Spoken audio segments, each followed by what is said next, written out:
may 200 plus na umanong kongresista na nakuha si Sandro Marcos. Yan 200 plus ng kongresista ang nakuha ni Sandro Marcos na pipirma o susuporta sa impeachment ni Sara. Saan galing ang balitang yan? Mga kabunyog, yung balitang yan ay galing sa ito. Galing sa Politico. Yan. Politico.com. Ito mga kabunyog, ano to?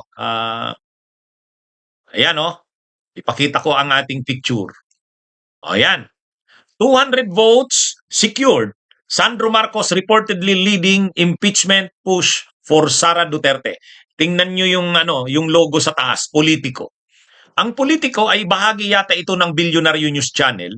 Pag mga usapin sa politika, ito yung mga naglalabas ng mga reliable na mga information at balita. Itong Politico. Mga kabunyog, mga kababayan.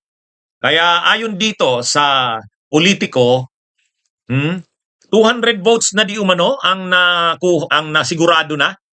Ang mismo nang gumagalaw sa Kamara ay si Sandro Marcos. Kaya mga kabunyog, mga kababayan, alam nyo naman kasi, hindi naman niya nakapagtataka na si Sandro Marcos ang manguna dyan. Unang-una, ang mga kongresista, hindi susuporta yan sa impeachment ni Sara kung walang magkukuman. Yun, sigurado yun. Kailangan dyan, kasi 300 plus yan kongresista. Noong panahon na ang speaker dyan ay si Martin Romualdez, papasunod yan ni Martin Romualdez. Siyempre, unang-una, talagang matagal na, veterano ng politiko si Martin Romualdez. Ilang na ba yan? Ilang administrasyon na ang pinagdaanan ni Martin Romualdez. Kaya yung impeachment ni Sara noong February, si Martin Romualdez ang nag-command noon. Si Martin Romualdez yun. Yung isa pa, napakaraming resources na nagamit si Romualdez para yung mga kongresista mapasunod niya. Alam naman natin ang mga kongresista.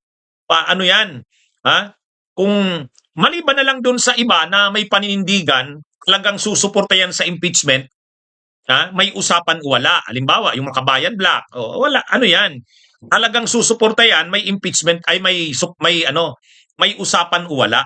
Kasi prinsipyo na nila yan, tulad nila Laila de Lima, yung Akbayan, Makabayan Black, yung liberal.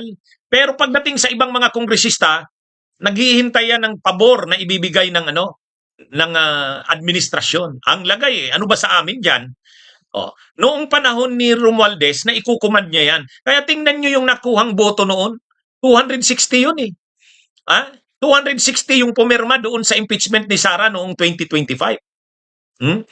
February 5, 2025. Kaagad-agad. Ganun ang nakuhang perma. Ngayon, ito kasing bagong speaker, si Buji D, mabait masyado Mabait masyado. Masyadong malambot. Ang style ng pamumuno niya sa Kamara, masyadong mabait, malumanay. Ang problema sa mga kongresista, kailangan mo kinukumand Lalo na tungkol dito sa impeachment ni Sara. Kailangan may command. Kaya lang, unawain din natin si Buji D. Yung speaker ngayon ng Kamara, ang pag sinabi mo kasing kailangan sumunod yung mga kongresista, pag nakiusap ka sa mga kongresista, tatanungin ka ng mga kongresista, babalikan ka ng mga kongresista yung pabor na hinihingi rin nila sa'yo. So kung ikaw yung speaker ng Kamara, papasunurin mo yung mga kasamahan mong kongresista para sumuporta sa impeachment ni Sara, ang kapalit niyan, pabor. Ano naman yung bilang speaker, ano naman yung ibibigay mong pabor sa kongresista? Ano yan palitan yan Ngayon, ang problema kay Speaker Buji D, siyempre limited din yung kanyang autoridad. Hindi naman siya tulad ni Martin Romualdez, pinsan ng presidente. At saka sanay na si Martin Romualdez sa ganyang mga usapan. Si Speaker Buji D, medyo, siyempre, hindi naman ganun kalawak yung kaya niyang desisyonan. O ngayon, paano mo ngayon mapapasunod ang mga kongresista sa impeachment ni Sara? Lalo pa sila Sara, gumagalaw din. Siyempre, gumagalaw yan sila Sara. Malamang marami na yan. O hindi malamang, sigurado. Sigurado tayo, kinakausap na rin nila Sara, sila Gloria Arroyo, gumagalaw na yan. Huwag suportahan ang impeachment ni Sara. Ngayon, siyempre, kinakailangan may magkuman, may magtimon sa mga kongresista. Ngayon, kung hindi kaya ni Speaker Buji D kailangan yung susundin talaga ng mga kongresista. Sino ba ang susundin ng mga kongresista? Kung si Speaker Budji di ay medyo malamya, sino?